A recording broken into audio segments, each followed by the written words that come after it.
Well, it's fall in New England, and I wanted to do a review of the solar that we had installed back in the spring and our experiences with this solar.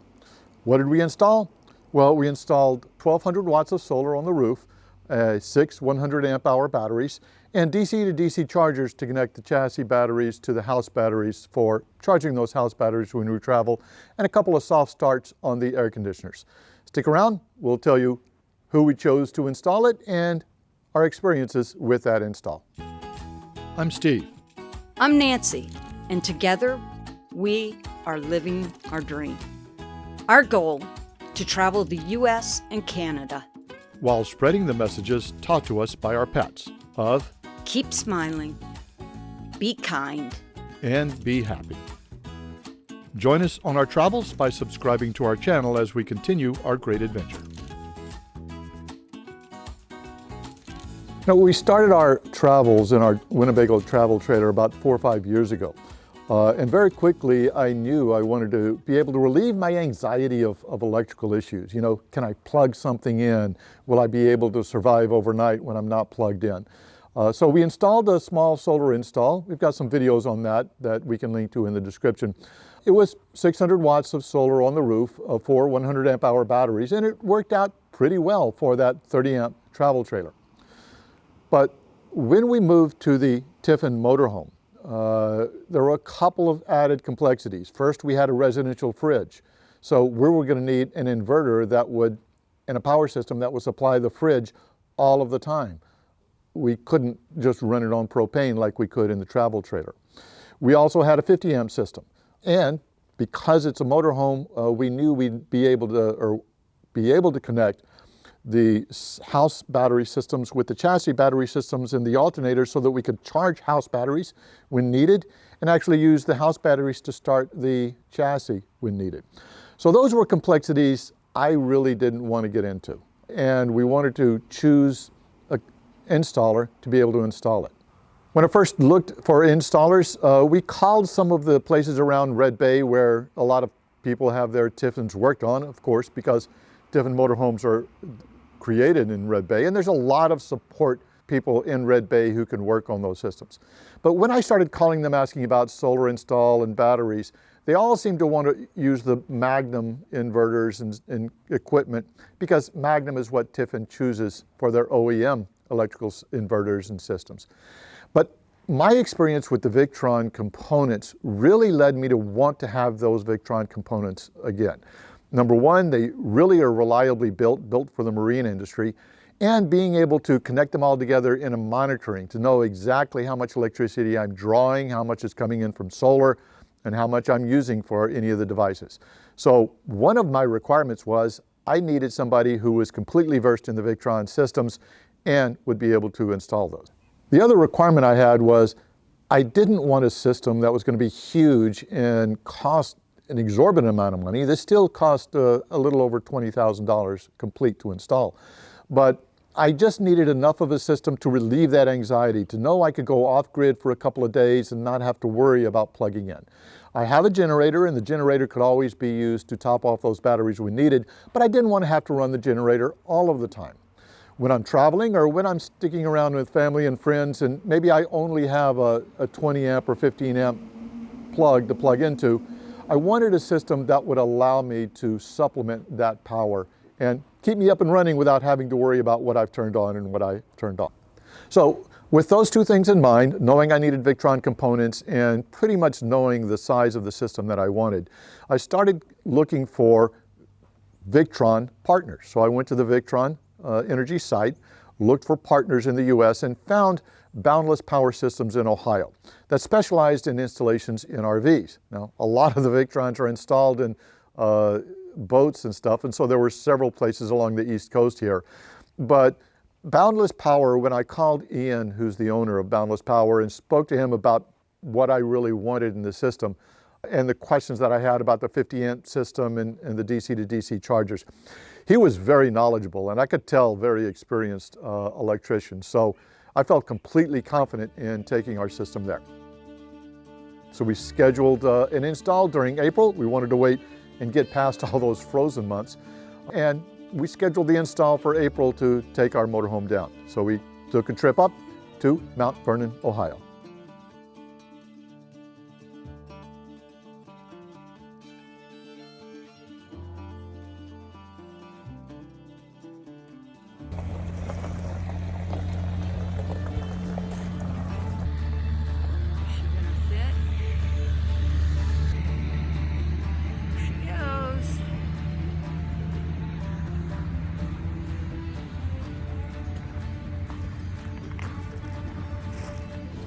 Brad, you need one of these. So when we went to pick our system up, Ian went completely over the system, answered all of our questions. And we had already talked to him about which bays we wanted to install the components in. So we have one bay in the rear where our 6 100 amp hour Battel Born batteries are installed. Okay, so that's the base. Is that base screwed into the? Yeah, that's screwed in from the bottom through the shell. And there's a strap on top? Strap over each two sets of batteries, so they're definitely in there good. Oh, this is just... That's for the heater enable. Okay, where is there a heater wrap around the bottom of them or on the? So basically it's inside the battery. Oh, okay, So, inside that case. Yeah, so the one thing you have to watch with that is it does not register on the shunt, so you don't see that current being used. Okay. Because it's internal, so if you do run the heaters and it still says a very high state of charge, it's probably not that high. Okay. So Watch the voltage. Yeah, watch the voltage, and preferably use the heaters when you're plugged in, and then it really doesn't matter because they'll get topped off. True, gotcha. So this is your temp sensor. There's a fuse there. It should never blow unless you have to take it off. Will the temp sensor show on the?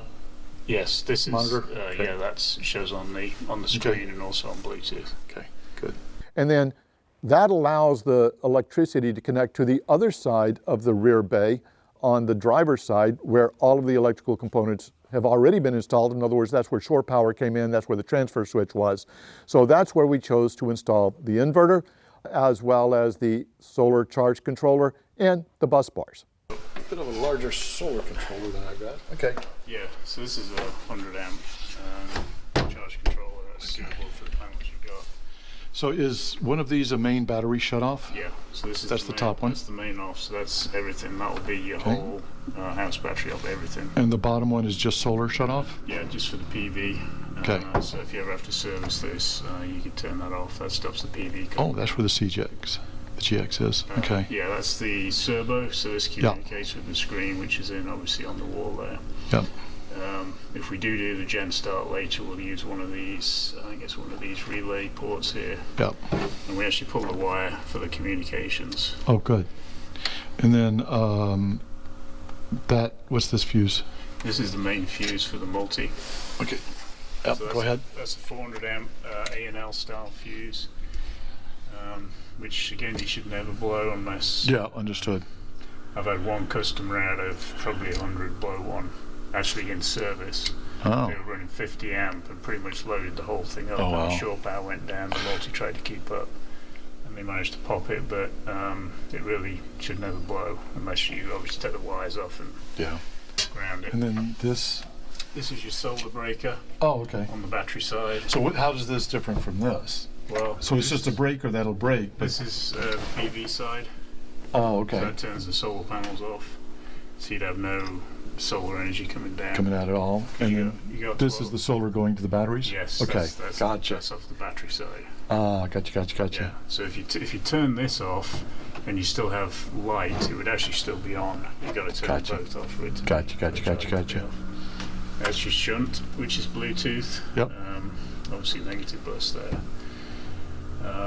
Let's see, this is the fuse for the servo. Okay. Got a little barrel there for this guy. Again, should never blow over if it goes.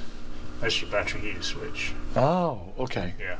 So I have to manually turn it on. There is. There's okay. There's no water, so you'll see the temperature. You'll be able to see the temperature on the screen if it's getting chilly. Yeah. If I know I'm going to have a cold night, probably pop. Turn it on in the night. Yeah. Okay. Then we also wanted to install those DC to DC chargers, and there was already a connection between the house batteries and chassis batteries in one of the front bays. So that's where Ian installed the DC to DC chargers. And there actually were 3 of them, which really was the surprise to me. That's what I wasn't aware of. 2 of those are non-isolated DC to DC chargers, and they're used to charge the house batteries from the alternator when we're charging. The other is an isolation DC to DC charger, and it connects the house batteries to the DC chassis so that it can trickle charge the chassis batteries if we're sitting for months on end, or if we needed an emergency start, we can connect up the house batteries to the chassis batteries to be able to jump start the chassis batteries from the house batteries if needed. This is what I don't know, and why 3? That's my first question, right? You used to have a little solenoid right up here. It was behind this bus bar. Okay. Basically what that did, you have a switch on the dash, which is your emergency start. So if ever your chassis battery got low, you could press that and it would combine it with the house. Yep. So we're giving you a manual switch for that now. That solenoid's gone, because that has set points in it for lead acid, so that will combine in an inappropriate voltage. So basically the two batteries will stay combined. So this is on all the time, I just need the switch on? No? This should be off unless you have an emergency start situation. Okay, so if I'm in, I've got to come out and turn this on. Yeah, if you want to connect the two batteries just to get your engine going, come out, switch it on. Probably have your wife do it or whatever. Crank it. And I still have to use the switch on the dash or not? No. Switch on the dash is dead? Yeah. Okay. That controlled the solenoid, which we took out. Gotcha. So some customers, if we don't do the manual, they'll go, well, what happens if my chassis battery gets flat? It's a good question. But you also have this guy charges your chassis battery as well. From the house battery. Okay, and that's on all the time? Well, that is set. It should turn off when you stop charging the house battery. It should go off, and it's obviously it's floating right now off the shore power switch. But it'll float. In other words, it won't overcharge. It will float. It's a 4-stage charger, just like anything else. Gotcha. But as soon as your house battery starts to charge, either via solar, by being plugged in, or by generator, the house battery voltage will come up. This will switch on. It will give that a little bit of a trickle. Gotcha. So if you park for a month in Arizona, so basically it's always giving it a trickle. It'll keep your chassis battery charged. Yep. These two charge the house battery when your engine's running. Why 2? Just for the extra current. They're 30 amps each. So that's usually the combiner solenoid. You'll get 50, 60 amps. Will I see that on the monitor? You'll see it on the shunt, yeah. Okay, I'll just see it on the shunt. They won't show up as separate devices. No, these aren't put on separate. They're just basically a DC device that adds current to the. So you'll basically, if you're sitting here now, we'll unplug it here in a minute, and you'll have the fridges running and some other things. So you'll probably have 10 amps going out. Yep. When we start the engine, you'll see a net of 45, 50 going in. Okay. And then each of these, just for each 3 of these? Okay. Right. So that was one of those complexities that I didn't want to get into, and Ian really did a great job of setting all of that up and explaining it. We also had the GX controller, which is the hub, the brain of the entire system. It connects the multiplus, the solar charge controller, and the shunt on the batteries to tell how much energy is going in and out of the batteries. And it sends all of that to a display that we have inside the coach. But of course, using the VRM app, as I was used to doing, we could always connect to that remotely to look at the power draws of the system. So what's been our experience with the system? Well, first and foremost, really happy with the decision to choose Boundless Power. Ian did a great job. He's answered questions that I've had afterwards. As a matter of fact, we've got a few enhancements we'll be going back to Ian on, if not later this year, next year, to install some enhancements that we've decided to add to the system. But overall, we're really happy with the system and the size that we've chosen. But what we found is if we really want to limit our power, we can draw maybe 7,000 watts a day. And that's really restricting ourselves and budgeting ourselves. But it allows us, say, to go to a state park. And when we're completely unplugged for days on end, use that state park and maybe only have to run the generator every other day or so for an hour, or maybe every day for an hour, and simply be topped off with no problems. So not having to run the generator for hours on end has been a help to us. One of the other things we found is during travel days, well, really relieve the anxiety. I can unplug first thing in the morning so I don't have to worry about leaving the electricity plug in until the last minute. And once we hit the road, the alternator is already charging up the batteries. And then let's say that we go to a harvest host that night where we're not plugged in again. So we start with 90 to 100% of battery load when we get to the harvest host, and we run everything just like we normally want to. We cook, I'm going to use the microwave. If we do want a hot water heater, we might use the propane hot water heater instead of electrical when we're off-grid completely. But by the morning, our batteries are down a little bit, but we'll get up and start driving again, and with solar combined with the alternator charging, we're usually topped off by the time we reach our campsite or another harvest host at the end of the day. So it's completely removed the anxiety of running our fridge all day and all night when we're not plugged in. So what are some of those enhancements that we think we might add? Well, first of all, we found that the generator does have 2 legs to supply a 50 amp system, but when we hooked it up through the MultiPlus, it's only drawing one of those legs. So we have to limit the draw from our generator to 30 amps instead of the full 50 amps because we'll blow that breaker in the generator if we draw more than 30 amps. So that's one thing, but we found that you can rewire the connections through the transfer switch to run from the generator and those 2 legs in parallel, and that should allow us to draw the full 50 amps. So that's one of the enhancements that we'll probably be doing. Another enhancement, I'm probably going to want Ian to install a second MPPT solar charge controller. And the reason is I'll want to use that for some external, maybe 400 to 600 watts of external panels that I might just lay around on the ground when we're at campsites to help draw in that additional power. Because even with 1200 watts of solar on the roof, you never really get, a complete 6, at least here in the Northeast, a complete 6 hours of 1200 watts. You're more than likely to get between 800 to 1,000 watts during really the peak of the day, and that's only for a few hours, but more or less between 600 and 800 watts coming in when it's not high sun.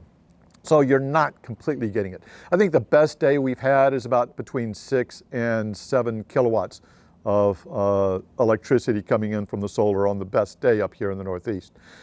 Hopefully when we get south, that might improve a little bit, but that's one of the limitations that we have with the panels mounted flat on the roof of our motorhome.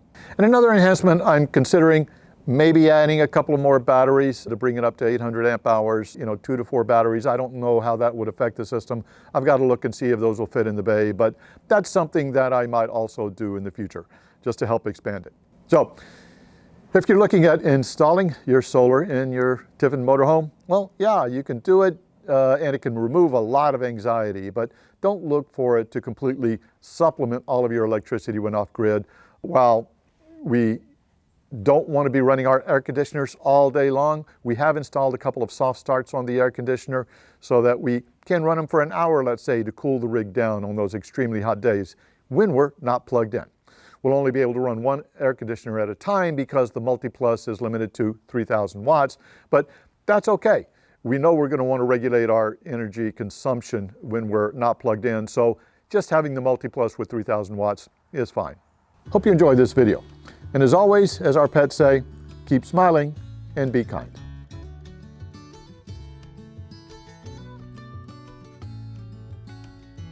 Safe travels, everyone.